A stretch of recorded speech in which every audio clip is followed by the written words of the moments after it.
Yes, now I am going to present about hypertension. This is comes under in the unit 3 itself. So we have already gone through the stress and different types of stress and pressure, frustration, conflicts, different types of conflicts. Hypertension. Hypertension is nothing but ಅಧಿಕ ರಕ್ತದೊತ್ತಡ ಅಂತ ಹೇಳ್ತಾರೆ. Let's see the meaning of this. Hypertension also known as high blood pressure. ಅಂದ್ರೆ ಅಧಿಕ ರಕ್ತದೊತ್ತಡ, high B P ಕೇಳಿರ್ಬೋದು ನೀವು. Hyper tension ಅಂತ ಅದೇ ಹೇಳುದು. ಹೈ ಬಿ ಪಿ ಅಂದರೆ ಅದನ್ನು ಎಕ್ಸಾಕ್ಟ್ ಮೆಡಿಕಲ್ ಟರ್ಮಲ್ಲಿ ಹೇಳೋದು ಅಂತ ಹೇಳಿದ್ರೆ ಹೈಪರ್ ಟೆನ್ಷನ್ ಅಂತ ಹೇಳ್ತಾರೆ. ಹಾಗಾಗಿ ನಿಮಗೆ ಸ್ವಲ್ಪ ಕನ್ಫ್ಯೂಸಿಂಗ್ ಆಗಿರ್ಬೋದು. Hypertension is nothing but high blood pressure ಅಂದರೆ ಅಧಿಕ ರಕ್ತದೊತ್ತಡ or cardiovascular diseases. Because of high blood pressure there is also cardiovascular diseases as occurs ಅಂದರೆ ಹೃದಯ ಸಂಬಂಧಿ ಕಾಯಿಲೆ. The diseases related to the heart, cardiovascular disease occurs when. Why? Because this cardiovascular diseases occurs because of the high blood pressure. Why? Because occurs when the supply of blood through the vessels is excessive. When the supply of blood is excessive to the heart, that leads to the cardiovascular diseases. ಯಾವಾಗ ಈ ರಕ್ತ ಪರಿಚಲನೆ ಆಗಬೇಕಾದ್ರೆ ಅಧಿಕ ವೇಗವಾಗಿ ಆಗಿ ಅಧಿಕ ರಕ್ತದೊತ್ತಡ ಈ ಹೃದಯಕ್ಕೆ ಫೋರ್ಸ್ ಅಥವಾ ಒತ್ತಡ ಬೀರಿದ್ರೆ ಹೃದಯ ಸಂಬಂಧಿ ಕಾಯಿಲೆಗಳು ಬರುವಂತ ಸಾಧ್ಯತೆ ಇದೆ. ಅಧಿಕವಾಗಿ ಉಂಟಾದ್ರೆ ಹೃದಯಕ್ಕೆ ಪ್ರೆಷರ್ ಆಗ್ತದೆ, ಒತ್ತಡ ಬೀಳುತ್ತದೆ. ಈ ಒತ್ತಡದಿಂದಾಗಿ because of this pressures cardiovascular diseases occurs ಅಂದ್ರೆ ಹೃದಯ ಸಂಬಂಧಿ ಕಾಯಿಲೆಗಳು ಬರ್ತವೆ. It can occur when cardiac output is too high, in the sense when the cardiac, as you know, the blood purifications occurs in the heart. ಅಂದ್ರೆ ರಕ್ತದ ಶುದ್ಧೀಕರಣ ಆಗುವುದು ಹೃದಯದಲ್ಲಿ. So it can occur when cardiac output is too high, when the blood is coming out of the heart, when it is too high, or when the blood is blood pressures or blood supply of the blood is occurs enter for the blood is in a too excessive level, then at that time cardiovascular diseases occurs or heart attack or heart fail also occurs. ಯಾವಾಗ ಈ ಹೃದಯಕ್ಕೆ ರಕ್ತದ ಪರಿಚಲನೆಗಳು ತುಂಬ ವೇಗವಾಗಿ ತುಂಬ ಅಧಿಕವಾಗಿ ಆಗ್ತದೋ ಆವಾಗ ಸಮಸ್ಯೆಗಳು ಬರುವುದು. ಅಧಿಕವಾಗಿ ಆದಾಗ ವಿಚ್ ಪುಟ್ಸ್ ಪ್ರೆಷರ್, ಅದರದ ಮೇಲೆ ಒತ್ತಡ ಹೇರ್ತದೆ. ಒತ್ತಡ ಹೇರಿದಾಗ ಆರ್ಟೀರಿಯಲ್ ವಾಲ್ಸ್, ಇದು ಅಪಧಮನಿ ಅಭಿಧಮನಿಯ ಗೋಡೆಯ ಮೇಲೆ, ಹೃದಯದ ಗೋಡೆಯ ಮೇಲೆ arterial walls as blood flow increases. Blood flow ಅಂದ್ರೆ ಹೃದಯ ರಕ್ತದ ವೇಗ, ರಕ್ತದ ಸರಬರಾಜು ತುಂಬಾ ಅಧಿಕವಾಗ್ತದೆ ಈ ಅಪಧಮನಿ ಅಭಿಧಮನಿಯ ಮೇಲೆ. ಸೊ ಇದೊಂದು. ಆಮೇಲೆ then crowded, high stress and noisy locals also produce. See what was now we are saying what was the reasons for high blood pressure. ಯಾವುದೆಲ್ಲ ರಕ್ತದೊತ್ತಡಕ್ಕೆ ಅಧಿಕ ರಕ್ತದೊತ್ತಡಕ್ಕೆ ಕಾರಣವಾಯಿತು. Crowded, high stress and noisy locals also produce higher rates of hypertension. See, crowded in the sense if there are crowded people or a crowded lots of people are there or crowded atmosphere or a heavy traffic jam, this leads to hypertension. So crowded, ಅತಿ ಕಿಕ್ಕಿರಿದ ಜನಸಂದಣಿ ಆಗಿರ್ಬೋದು ಅಥವಾ traffic jam ಆಗಿರ್ಬೋದು ಅಥವಾ ವಾಹನ ದಟ್ಟಣೆ, traffic ಜಾಮಿಗೆ ಹೇಳುವುದಾದ್ರೆ high stress in the sense ಒತ್ತಡ ಪ್ರತಿಫಲನ, ಅದರಲ್ಲೂ ಕೂಡ especially distress, when distress occurs, highly distress occurs, that also leads to hypertension. And noisy locals, if the noisy locals in the sense mic in the sense if the music also becomes the most loud noise, in loud noises occurs in a locals, so that is also produces hypertension. ತುಂಬಾ ಗಲಾಟೆ ಗದ್ದಲಗಳು ಇದೆಲ್ಲವೂ ಕೂಡ ರಕ್ತದೊತ್ತಡಕ್ಕೆ ಕಾರಣವಾಗ್ತವೆ.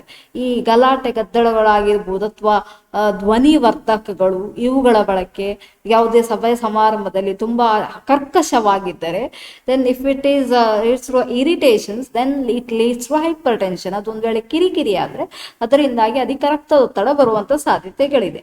Then groups that have migrated from rural to urban area. See the rural area is the most calm and most peaceful area.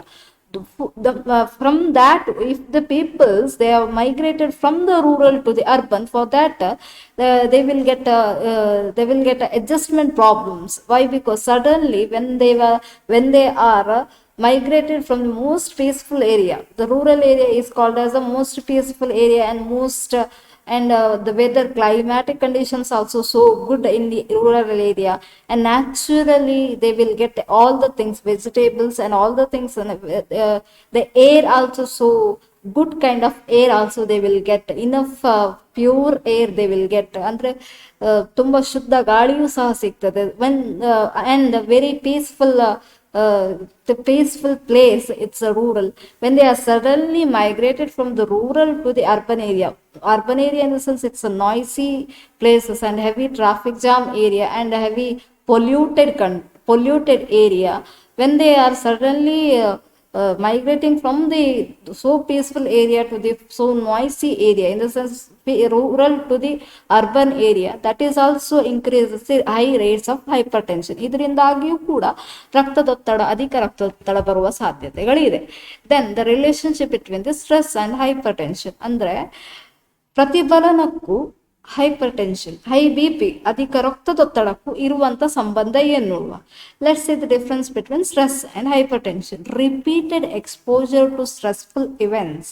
Any person if he or she is exposure to a stressful events, whether it is a job related or academic related or life related, if they are completely or repeatedly exposure again and again, they will face the most stressful life events, during which will heighten the high blood pressure reactions occurs, may contribute over long term development of chronically blood pressure. In the sense, ಯಾವಾಗ ಅವರು ಜೀವನದಲ್ಲಿ ಆಗಾಗ ಪ್ರತಿಫಲನಕ್ಕೊಳಗಾಗುವಂತ ಘಟನೆಗಳಿಗೆ ಒಳಗಾಗ್ತಾರೋ ಆಗ ಅವರ ಅಧಿಕ ರಕ್ತದೊತ್ತಡ ಉಂಟಾಗ್ತದೆ.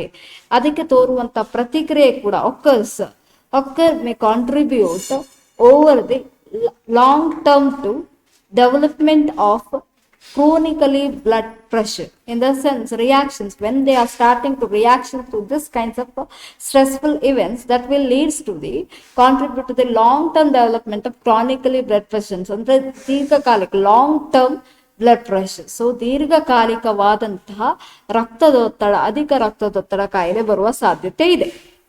ಯಾವಾಗ ಅವರು ಜೀವನದಲ್ಲಿ ಯಥೇಚ್ಛವಾಗಿ ಮತ್ತೆ ಪ್ರತಿಫಲನಾತ್ಮಕ ವಿಷಯಕ್ಕೆ ಅವರು ಅಥವಾ ಘಟನೆಗಳಿಗೆ ಒಳಗಾಗ್ತಾರೋ, ಮತ್ತೆ ಅವರಿಗೆ ಸಂಕಟಕಾರಿ ಘಟನೆಗಳು ಬರ್ತದೋ, stressful life, negative stressful life, if they faces, that will reaction while their body started reactions to that will cause still long term development of chronic blood pressure. ಯಾವಾಗ ಅವರ ಪ್ರತಿಫಲನಕ್ಕೆ ಅವರ ತೋರುವಂತ ಪ್ರತಿಕ್ರಿಯೆ ಅಧಿಕ ರಕ್ತದೊತ್ತಡಕ್ಕೆ ಕಾರಣವಾಗ್ತದೆ. Then high blood pressure can result from exposure to chronic social conflict and from job strain. So high blood pressure, ಹೆಚ್ಚಾಗಿ ರಕ್ತದೊತ್ತಡ, ತುಂಬಾ ಅಧಿಕ ರಕ್ತದೊತ್ತಡ ಬರುವುದು ಯಾವುದರಿಂದಾಗಿ ಅಂತ ಹೇಳಿದ್ರೆ exposure to chronic social conflict. ಯಾವಾಗ ಸಮಾಜದ ಘರ್ಷಣೆಗಳು, when there is a caste conflict R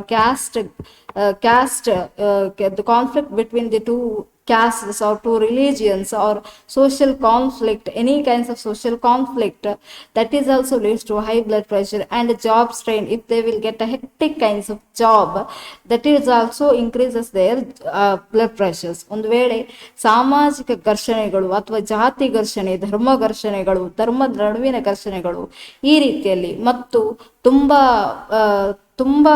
ತುಂಬಾ ಕಷ್ಟಕರವಾದ ಕೆಲಸದ ಒತ್ತಡಗಳು, ಇದೆಲ್ಲವೂ ಕೂಡ ಹೈ ಬ್ಲಡ್ ಪ್ರೆಷರ್ ಅಂದ್ರೆ ಅಧಿಕ ರಕ್ತದೊತ್ತಡಕ್ಕೆ ಕಾರಣವಾಗ್ತವೆ. ಇದರಿಂದಾಗಿ because of this will leads to a stress, because of this in turn leads to high blood pressure. ಇದರಿಂದಾಗಿ ಪ್ರತಿಫಲನ ಬರ್ತದೆ, ಪ್ರತಿಫಲನದಿಂದಾಗಿ ಅಧಿಕ ರಕ್ತದೊತ್ತಡ ಉಂಟಾಗ್ತದೆ. Then extensive family responsibilities and high job strain has been tied to high blood pressure. See, the extensive family responsibilities, in the sense extensive, when the people unable to carry the family responsibilities. When the family responsibility increases or excessive family responsibilities and high, at the same time high job strain also has been tied to high blood pressure. ಅಂದ್ರೆ ಯಥೇಚ್ಛವಾದಂಥ ಕುಟುಂಬದ ಜವಾಬ್ದಾರಿ, ಒಂದು ಸಂಸಾರದ ಜವಾಬ್ದಾರಿಗಳು ನಿಭಾಯಿಸುವಂಥದ್ದು, whether it is related to the childrens marriage, at the same time children school fees or educations, and at the same time of there may be a divorce or any kinds of there may be a conflict between the husband and wife. This is also related to, and managing the financial conditions in the family, that is also excessive or extensive family responsibilities. ಅಂದ್ರೆ ಹಣಕಾಸಿನ ಸಮಸ್ಯೆಗಳನ್ನು ಸಂಸಾರದಲ್ಲಿ ಹೊರುವಂಥದ್ದು, ಸಂಸಾರಕ್ಕೆ ಹಣಕಾಸಿನ ಸಮಸ್ಯೆಗಳು ಬರುವಂಥದ್ದು, ಅಥವಾ ಮಕ್ಕಳ ವಿವಾಹ, ಅಥವಾ ಗಂಡ ಹೆಂಡತಿಯರ ಜಗಳ, ಅಥವಾ ಇಡೀ ಸಮಸ್ಯೆ, ಇಡೀ ಒಂದು ಸಂಸಾರದ ಜವಾಬ್ದಾರಿಯನ್ನು ಹೊಂದಿಕೊಳ್ಳುವುದು, ಇಡೀ whole the family responsibility, taking the family responsibility itself, and the high job strain, whether if the job will gives the, or if the work pressure will increases, that will also increases the high blood pressure. ಒಂದು ವೇಳೆ ಉದ್ಯೋಗದಲ್ಲಿ ಕೆಲಸದ ಒತ್ತಡದಿಂದಾಗಿ ಕೂಡ, ಅತಿಯಾದ ಕೆಲಸದಿಂದಾಗಿ ಕೂಡ ಅಧಿಕ ರಕ್ತದೊತ್ತಡ ಬರುವಂಥ ಸಾಧ್ಯತೆ ಇದೆ. Then hypertension results from high stress reactivity. ಯಾವಾಗ when the person starts to react to the stress in a high level, that is also results to hypertension. ಯಾವಾಗ ವ್ಯಕ್ತಿಯೊಬ್ಬ ಪ್ರತಿಫಲನಕ್ಕೆ ಪ್ರತಿಕ್ರಿಯೆ ಅಂದರೆ ಹೆಚ್ಚಿನ ರೀತಿಯಲ್ಲಿ ಪ್ರತಿಕ್ರಿಯೆ ಕೊಡ್ತಾರೋ, when they will start to give a highly reaction to the stress, that is also leads to hypertension. ಯಾವಾಗ ಅವರು ಪ್ರತಿಫಲನಕ್ಕೆ ತುಂಬ ಪ್ರತಿಕ್ರಿಯೆ ಕೊಡ್ತಾರೋ, ಹೆಚ್ಚಿನ ಪ್ರತಿಕ್ರಿಯೆ ಕೊಡ್ತಾರೋ, that will negatively, if they will start to react to the stress, that will also leads to hypertension. ಯಾವಾಗ ಅವರು ಋಣಾತ್ಮಕವಾಗಿ ಪ್ರತಿಕ್ರಿಯೆ ನೀಡ್ತಾರೋ ಆವಾಗ ಅದು ಅಧಿಕ ರಕ್ತದೊತ್ತಡವನ್ನು ಉಂಟು ಮಾಡುತ್ತದೆ. Hypertension may be a result of suppressed anger. Hypertension may be a result of, ಯಾವಾಗ ನಾವು ಹುದುಗಿಟ್ಟ, when there is a suppressed anger, or if we have most of the suppressed anger, when it comes outburst, at that time also hypertension increases. ಯಾವಾಗ ಹುದುಗಿಟ್ಟ ಸಿಟ್ಟು ಹೊರಗೆ ಬಂದಾಗ, when will suddenly outburst or anger, ಸಿಟ್ಟಿನಿಂದಾಗಿ ಕೂಡ ಸಿಟ್ಟಿಗೆದ್ದು ರೊಚ್ಚಿಗೆದ್ರು ಕೂಡ ರಕ್ತದೊತ್ತಡ ಬರುವಂಥ ಸಾಧ್ಯತೆ ಇದೆ. Then the treatment for hypertension, ಯಾವುದೆಲ್ಲ ಚಿಕಿತ್ಸೆಗಳು ಅಂತ let's see one by one. See the patients are put on low sodium diets, and reduction of alcohol intake is also recommended. See, the patients are put on low sodium diets. See the low sodium diets in the sense, those who take the low sodium or low salty content food in their diet, healthy diet system, if they will start to take the low salty items, that will protect them from the hypertension. ಅಂದ್ರೆ ಉಪ್ಪಿನಂಶ ಅಥವಾ sodium ಭರಿತವಾದಂಥ ಅಂಶಗಳು ಅವರ ಆಹಾರ ಪಥ್ಯದಲ್ಲಿ ಕಡಿಮೆ ಉಪ್ಪಿನಂಶ ಭರಿತ ಆಹಾರವನ್ನು ಸೇವಿಸಿದರೆ ಅವರಿಗೆ ಅಧಿಕ ರಕ್ತದೊತ್ತಡ ಕಡಿಮೆ ಆಗ್ತದೆ, ರಕ್ತದೊತ್ತಡ ಕಡಿಮೆ ಆಗ್ತದೆ. And reduction of alcohol intake, ಅಂದ್ರೆ alcohol intake, if they will start to decreases the alcohol intake also leads to that will protect them from the hypertension. ಅಂದ್ರೆ ಮದ್ಯಪಾನ ಮಾಡದೇ ಇದ್ರೂ ಕೂಡ, ಮದ್ಯಪಾನ ಮಾಡುವುದು ಕಡಿಮೆ ಮಾಡಿದರೆ ಅಧಿಕ ರಕ್ತದೊತ್ತಡದಿಂದ ಕಾಪಾಡಿಕೊಳ್ಳಬಹುದು. Then weight reduction in overweight patient. So overweight patients usually they are having a high blood pressure. If they will reduce their weight, that will decreases their blood pressure. ಒಂದು ವೇಳೆ ದೇಹದ ತೂಕ ಕಡಿಮೆ ಆದರೆ so that in that they have to maintain the cholesterol level also. So if they will start to take the low cholesterol item food or low calorie item food, low cholesterol item food, that will reduces their weight as well as they can protect themselves from the hypertension. ಒಂದು ವೇಳೆ ಅವರು ಅಧಿಕ ತೂಕದಿಂದ ಕಡಿಮೆ ತೂಕದೆಡೆಗೆ ಅವರು ಗಮನ ಕೊಟ್ಟರೆ ಅವರ ಅಧಿಕ ರಕ್ತದೊತ್ತಡವು ಕೂಡ ಕಡಿಮೆ ಆಗ್ತದೆ. ಅದರಲ್ಲೂ ಕೂಡ ಕೊಲೆಸ್ಟ್ರಾಲ್ ಭರಿತವಾದ ಕೊಬ್ಬಿನಂಶ ಭರಿತವಾದಂತಹ ಆಹಾರವನ್ನು ಕಡಿಮೆ ಸೇವಿಸುವುದರಿಂದಾಗಿ ಅವರ ದೇಹದ ತೂಕ ಕಡಿಮೆ ಆಗ್ತದೆ. If they will consume low calorie food or low cholesterol content food, then they will slowly start to reduce their weight, and this in turn they will protect themselves from the hypertension. ಇದರಿಂದಾಗಿ ಕೊಬ್ಬಿನಂಶ ಭರಿತವಾದಂತಹ ಆಹಾರವನ್ನು ಕಡಿಮೆ ಸೇವಿಸುವುದರಿಂದಾಗಿ ದೇಹದ ತೂಕ ಕಡಿಮೆ ಆಗ್ತದೆ. ಕ್ರಮೇಣ ಅವರು ಅಧಿಕ ರಕ್ತದೊತ್ತಡದಿಂದ ಅವರನ್ನು ಕಾಪಾಡಿಕೊಳ್ಳಬಹುದು. Then caffeine restrictions. Caffeine, there is most of the caffeine restriction food in the sense chocolates or coffee, tea. If they will start to restrict these caffeine items food, then because this will also elevate the blood pressure. So if the caffeine items they will start to take, this will elevate the blood pressures. Caffeine ಭರಿತವಾದಂಥ ಆಹಾರವನ್ನು ಕಡಿಮೆ ಸೇವಿಸುವುದರಿಂದಾಗಿಯೂ ಕೂಡ ರಕ್ತದೊತ್ತಡವನ್ನು ಕಡಿಮೆ ಮಾಡಬಹುದು. Caffeine ಭರಿತವಾದಂಥ ಆಹಾರ ಅಂತ ಹೇಳಿದ್ರೆ ಕಾಫಿ ಇರ್ಬೋದು, ಅಥವಾ ಚಹಾ ಇರ್ಬೋದು, ಅಥವಾ ಚಾಕ್ಲೇಟ್ ಇರ್ಬೋದು, or some kinds of drugs is also there. So if they will restrictions ಅಂದ್ರೆ ಇದರಲ್ಲಿ ನಿಷೇಧವನ್ನು ಹೇರಿದ್ರೆ, ಅವ್ರು ನಿಷೇಧ ಮಾಡಿದ್ರೆ ಅವರ ಆಹಾರ ಪದ್ಧತಿಯಲ್ಲಿ, if they will restrict this will also reduces the blood pressure. ಇದರಿಂದಾಗಿ ಕೂಡ ರಕ್ತದೊತ್ತಡ ಕಡಿಮೆ ಆಗ್ತದೆ, ಕೆಫೇನ್ ಭರಿತವಾದಂಥ ಆಹಾರವನ್ನು ಕಡಿಮೆ ಸೇವಿಸುವುದರಿಂದಾಗಿ. Then these are all the techniques. Some of the cognitive behavioral treatment is there. Cognitive behavioral ಅಂದ್ರೆ ಸಂಜ್ಞಾನಾತ್ಮಕ ವರ್ತನ ಚಿಕಿತ್ಸೆ. ಸಂಜ್ಞಾನಾತ್ಮಕ ವರ್ತನ ಚಿಕಿತ್ಸೆಗಳು. C if we start to see in the cognitive situations, in the sense if we start to changing our thoughts, that will leads to that will bring changes in our behavior. So as well as this will leads to most of the changes in our life. So ನಮ್ಮ ಸಂಜ್ಞಾನಾತ್ಮಕದಲ್ಲಿ, ನಮ್ಮ ಆಲೋಚನೆಗಳಲ್ಲೇ ನಾವು ಬದಲಾವಣೆಗಳನ್ನು ತರುವ ಮೂಲಕ ನಮ್ಮ ವರ್ತನೆಯಲ್ಲಿ ಬದಲಾವಣೆ ಆಗ್ತದೆ. ಇದರಿಂದಾಗಿ ನಮ್ಮ ಆರೋಗ್ಯದಲ್ಲೂ ಕೂಡ ಬದಲಾವಣೆಗಳು ಬರ್ತದೆ. So in the cognitive behavioral treatment, while once we are going to changing our thoughts itself or thinking level, if we are start to think in a positive way, we can bring the changes in our behavior itself. Or changing our thoughts itself, we can bring the changes in our behavior. ನಮ್ಮ ಆಲೋಚನೆಗಳಲ್ಲಿ ನಾವು ಬದಲಾವಣೆಗಳು ಅಂತಂದ್ರೆ ನಮ್ಮ ವರ್ತನೆಯಲ್ಲಿ ಬದಲಾವಣೆ ತರೋದು ತುಂಬಾ ಸುಲಭ. So in that process also we can bring changes, we can reduces the blood pressure, high blood pressure ಅಂದ್ರೆ ಅಧಿಕ ರಕ್ತದೊತ್ತಡವನ್ನು ಕೂಡ ಕಡಿಮೆ ಮಾಡ್ಬೋದು. There are so many methods are there. Progressive muscle relaxation ಅಂದ್ರೆ ಸ್ನಾಯುಗಳ ವಿಶ್ರಾಂತಿ ವಿಧಾನ ಅಂತ ಹೇಳ್ತಾರೆ ಇದರಲ್ಲಿ. That is also called as one of the most important ಸ್ನಾಯುಗಳ ರಿಲ್ಯಾಕ್ಸೇಷನ್ ವಿಶ್ರಾಂತಿ ವಿಧಾನ, one of the most important muscle relaxation technique. There is one important is Jacobson's muscular relaxation, progressive muscular relaxation technique. Based on that, in that part, one by one they are doing a stretching one part and tensing one part, and slowly they are losing it and releasing the tension. ಅಂದ್ರೆ ಒಂದೊಂದು ದೇಹದ ಒಂದೊಂದು ಭಾಗಗಳ ಮೂಲಕ ಇದು ಎಲ್ಲಿಂದ ಆರಂಭಗೊಳ್ಳುತ್ತದೆ, ಪ್ರತಿಯೊಂದು ದೇಹದ ಭಾಗ, ನಾಲಗೆ ಆಗಿರ್ಬೋದು, ಅಥವಾ ಕಣ್ಣಾಗಿರ್ಬೋದು, ಹಲ್ಲು ಅಥವಾ ಕೈಯನ್ನು ಮುಷ್ಟಿ ಹಿಡಿಯುವುದರ ಮೂಲಕ ನಾವು ನಮ್ಮ ಒತ್ತಡವನ್ನು ತಗೊಳ್ಳೋದು. ಅಲ್ಲಿ ಒತ್ತಡವನ್ನು ತಗೊಳ್ಳಿ slowly releasing your tension, slowly ನಿಧಾನಕ್ಕೆ ಆ ಸ್ನಾಯುಗಳ ಸೆಳೆತವನ್ನು ಬಿಡ್ತಾ ಬರೋದು, slowly relaxing your muscles itself, and as well as your thoughts itself. You start to in a pressurising, most pressurising way to in a most relaxation way.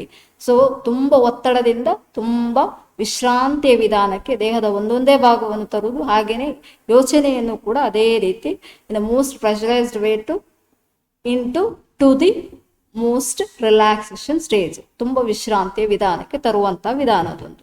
ಮತ್ತೊಂದು biofeedback method is there. Hypnosis is there. Hypnosis ಅಂದ್ರೆ ಮಂಪರು ಪರೀಕ್ಷೆ ಅಂತ ಹೇಳ್ತಾರೆ. Biofeedback I will explain you, I will show you I will share you one video itself, YouTube video. In that you can see the biofeedback method. And hypnosis method is there. Hypnosis method in the sense ಮಂಪರು ಪರೀಕ್ಷೆ ಅಂತ ಹೇಳ್ತಾರೆ. Through you are in that technique they are going to the therapist, they are taking you to the unconscious stage. Through the unconscious stage they are starting to counseling you, and in that unconscious stage you started to telling your own problem unconsciously, your whole kinds of your problems, and they will start to counseling you in unconscious mind itself. So they will start to all they will uh, start to take out all kinds of your problems from your unconscious mind itself. ಇಲ್ಲಿ ಸುಪ್ತ ಚೇತನದಿಂದ ನಿಮ್ಮ ಎಲ್ಲ ಸಮಸ್ಯೆಗಳನ್ನು ಹೊರಗೆ ತೆಗೆದು ನಿಮಗೆ ಸೂಕ್ತ ರೀತಿಯಲ್ಲಿ ಆಪ್ತ ಸಲಹೆಯನ್ನು ನೀಡಲಾಗ್ತದೆ. Then meditation is also one of the strongest and most very effective kinds of technique to relax yourself and to reduce the high blood pressure. ಅಂದರೆ ಮೆಡಿಟೇಷನ್ ಅಂದರೆ ಧ್ಯಾನ ಅಂತ ಗೊತ್ತಿದೆ. ಇದು ನಿಮ್ಮ ಅಧಿಕ ರಕ್ತದೊತ್ತಡವನ್ನು ಕಡಿಮೆ ಮಾಡಲಿಕ್ಕೆ ತುಂಬ ಪರಿಣಾಮಕಾರಿಯಾದಂಥ ವಿಧಾನ. If you start to meditate in the early morning and in the calm in the evening situation, that is a most calm and peaceful time and best time to meditate yourself, just concentrating on your breathing. ಉಸಿರಾಟದ ಮೇಲೆ ಕೇಂದ್ರೀಕರಣಗೊಂಡು ನಿಮ್ಮ ಗಮನವನ್ನು ಕೇಂದ್ರೀಕರಿಸಿ just concentrating yourself to the breathing, you're starting meditating, saying om, chanting mantras or concentrating on music. ಒಂದಾ ಸಂಗೀತದ ಜೊತೆ ನೀವು ಗಮನ ಕೊಡುವುದು ಅಥವಾ ಓಂ ಮಂತ್ರದೊಂದಿಗೆ ಧ್ಯಾನ ಮಾಡುವುದರೊಂದಿಗೆ ಮತ್ತು ಉಸಿರಾಟದ ಮೇಲೆ ನಿಯಂತ್ರಣ ಸಾಧಿಸುವುದು, ಉಸಿರಾಟದ ಮೇಲೆ ನಿಮ್ಮ ಗಮನವನ್ನು ಕೇಂದ್ರೀಕರಿಸುವ ಮೂಲಕ ನೀವು ಬೆಳಗಿನ ಜಾವ ಅಥವಾ ಸಂಜೆಯ ಹೊತ್ತಿಗೆ ಮೆಡಿಟೇಷನ್ ಧ್ಯಾನವನ್ನು ಮಾಡಿದರೆ ಇದು ಕೂಡ ನಿಮ್ಮ ಅಧಿಕ ರಕ್ತದೊತ್ತಡವನ್ನು ಕಡಿಮೆ ಮಾಡಿ it will gives you peaceful nature, ಶಾಂತಿದಾಯಕವಾದಂಥ ವಾತಾವರಣವನ್ನು ನಿಮಗೆ ಕಲ್ಪಿಸ್ತದೆ.